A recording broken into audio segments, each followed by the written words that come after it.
Hey everyone in mass communications, my fellow students, Aziz and Marg. For those of you who don't know, I'm Sara Wheels. I'm a fourth year communications student. And for this project, I studied Women's Health magazine. It's an issue from June 2011, the last magazine I bought. I'm going to go through a couple of the unique advertisements for you guys and try and sum it up and talk about the depiction of reality. So in some ways, I think this magazine depicts reality better than the typical women's magazines, all about beauty and fashion. But in other ways, I think it still promotes the kind of impossible standard of beauty and the pressure to focus a lot on your looks as a woman.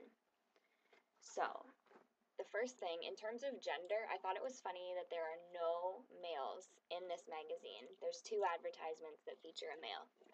This one, where this is an African American bodyguard for this rich guy who is surrounded by white female models. And the only other man, it's a little bit subtle. He is an Asian veterinarian in an IMS ad.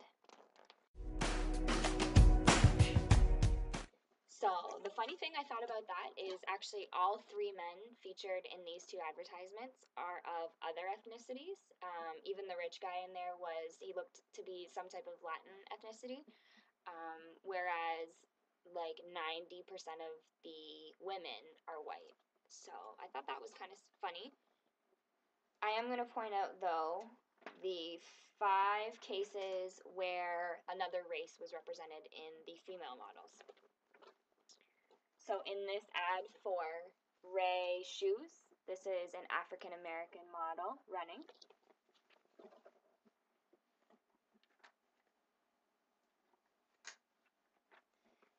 In this advertisement for Maybelline Cosmetics, African American model.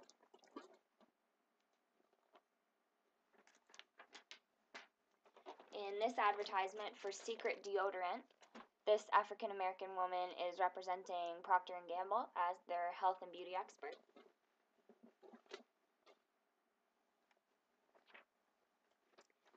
In this advertisement for depression medication, there's another African American woman.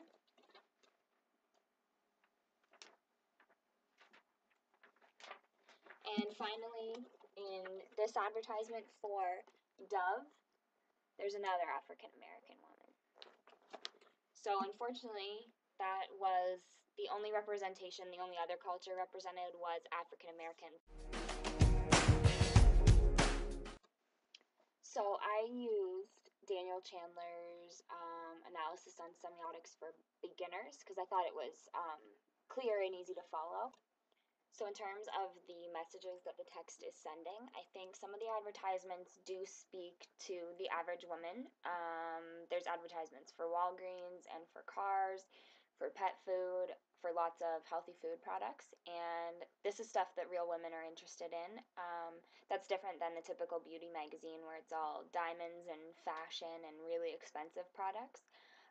There's definitely a lot of representation of cosmetic products, though, so that's not different than many women's magazines, where they're kind of telling women that you should care a lot about your appearance. But there's also a lot of advertisements for just fitness products, and I think those are somewhere in the middle because they're useful for the everyday woman, but they also feature models with really, really thin bodies, really fit bodies that kind of still put pressure on women to achieve that ideal body type and the ideal standard of beauty, I guess. So that's pretty much it. That's my analysis. I wanted to make it quick and simple for you guys, and see you later.